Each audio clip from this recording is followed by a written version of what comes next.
Wellington is a coastal city surrounded by rolling green hills where sheep and mountain goats graze. There are nature reserves, subtropical forests and churning rivers, all surprisingly close to the city centre. Peter Jackson's hometown and its surrounds became the land of the Elves.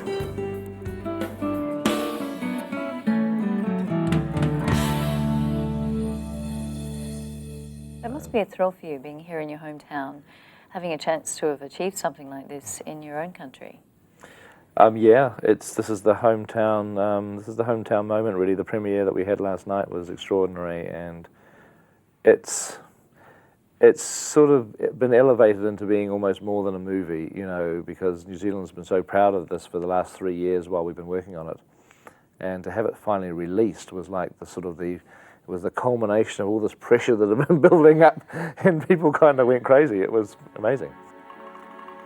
I made my way to Kaitoki Regional Park, where Ranger Matt Ballantyne pointed out some of the park areas that became Rivendell, the Elven city. A few signs to point the way are all that remain today.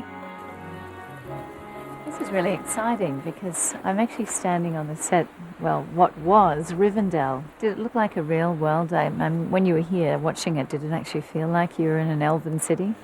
Yeah, towards the end of when the set was being finished, it was, and it was actually unreal to come down here. It was like being in another world. It was Middle Earth during that time. And this was where the scene was set for the bedroom where right. Frodo was lying after he'd been injured by the ring wraiths. Yes, that's right. They actually built the set or the building on top of the ground here. Even the tree stump and that was left.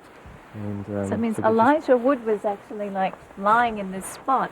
He was lying right there. He was injured and needed to be taken care of. I wandered along the moss-covered paths that became home for actor Orlando Bloom, who played elf warrior Legolas.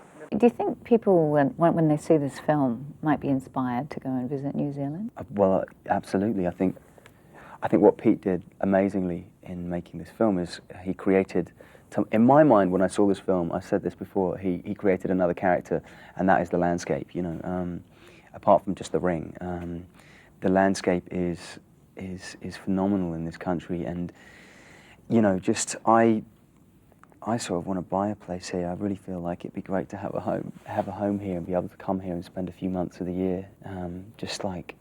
I just feel so relaxed when I arrive in New Zealand. Everything sort of falls away, and all the rubbish that kind of seems to swirl around my head when I'm out in a lot of the other countries of the world, it sort of drops away, and I sort of feel really at peace here.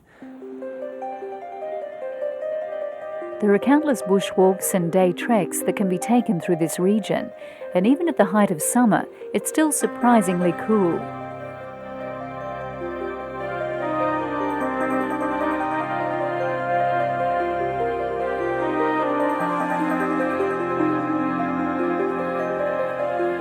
With all this big subtropical forest and all the moss-covered trees, you can picture why Peter Jackson chose this location as a place to recreate the world of the elves. It really is magic. Elven leader Elron, otherwise known as Hugo Weaving, says New Zealand truly became Tolkien's fantasy world. It all looks so real though. Did it feel like it was almost like a real world when you were there shooting? Yeah, when I first met Pete, came over here and they were filming at Hobbiton, and I was wandering around that set that day, and then they showed me a cut of about 20 minutes of footage that they'd shot, and I was very struck by the earthiness of it, I mentioned that to Peter. It just seemed very real. It didn't seem like a fantasy world to me. It didn't seem like Star Wars. It didn't seem like, you know, Star Trek. It didn't seem like I was looking at a hobbit. I was looking at an elf. I wasn't looking at an actor with funny ears on or whatever. So that was exactly what Peter was trying to. He was grounding it all the time. He's very grounded, and he was grounding the project in a reality, and he never saw it as being a flight of fantasy, and nor did we.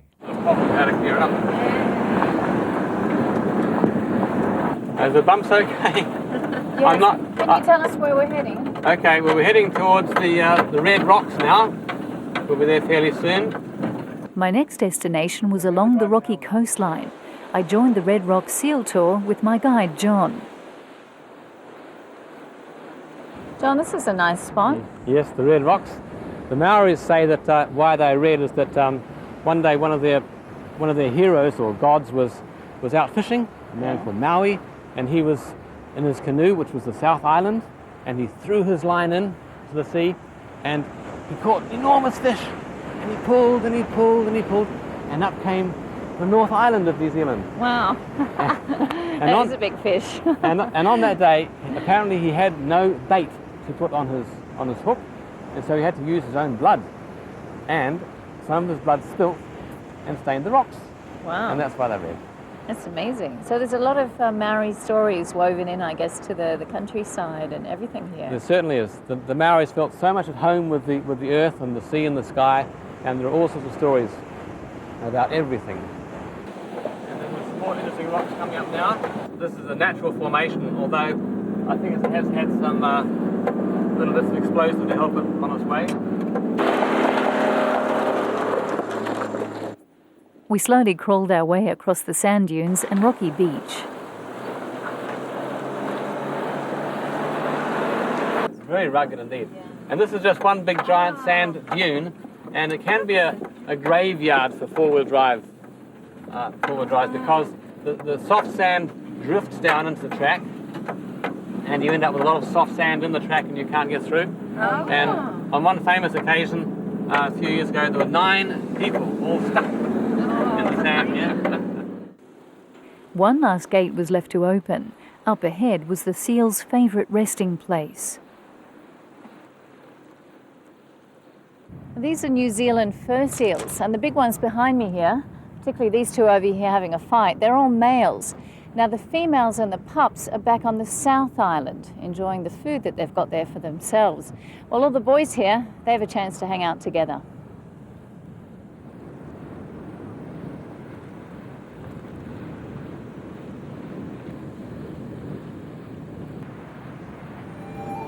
Not all of us have time to hang around on the beach all day, so when we return, we'll journey to the South Island.